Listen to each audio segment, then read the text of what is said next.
for a half, we're right with them. What happened? What turned it?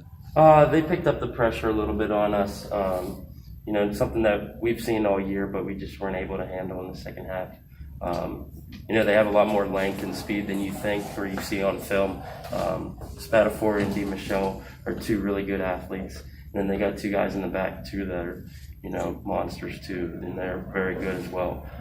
They changed their zone in the second half, though. Did that affect you? I mean, they brought the Mike Watmore's more right, and 3-2-1-2-2. Obviously has some length, and our guards are a little smaller, so those passing lanes, tighten up. So Coach Rodriguez made a good adjustment. Turnovers are always costly, but it seemed like most of the turnovers your team had were live ball that led directly to their points. Is there anything you could have done differently to trim that down? We told our guys, really be available for who has the ball. And I think at times we got away from that. We made our passes just a little too long. Had to go over the top, which isn't ideal against a team like this. They get tip outs and they get run outs, and that's when they're at their best. So those are things that we tried to limit, but we just weren't able to do in the second half. Christian, how'd you play them? I mean, obviously they're good. I mean, they're going to be in the state playoffs now. What would take what kind of team would take to beat them? A team that we displayed in the first half. I thought at times we got a little too aggressive. A team like that, that scores a lot of points. You're going to have to take the air out of the ball just a little bit, be super patient and super selective on, your shot selection. I thought we did a pretty good job of that. Probably 90% of the first half we did that. And then, they got a little lead and we had to be a little more aggressive, and that's when our turnovers really kicked in. The first half I thought we played really well. We rebounded well against their bigger guys, but, we just didn't put it together for 4 quarters. They have Thanks, Mike. Okay.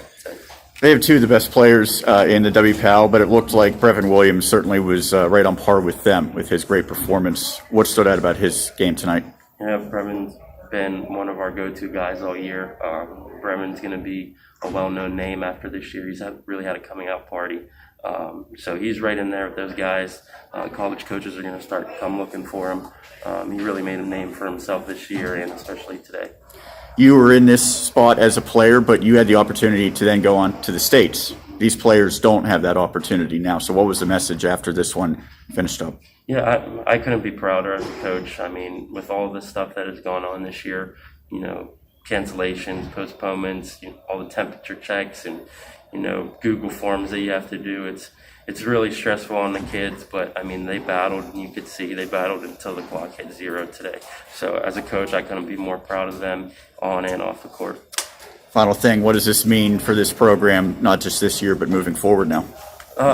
It's somewhere that, we want to be, and somewhere that I think we're going to be in the future. I told these guys, be ready for this next year, our younger guys. We're going to work really hard in the spring and in the fall, and get ready for the next year. But it's a testament to our 5-6 seniors, manager that we have as well, that have brought this program up to where it is now, and those guys only make this program better.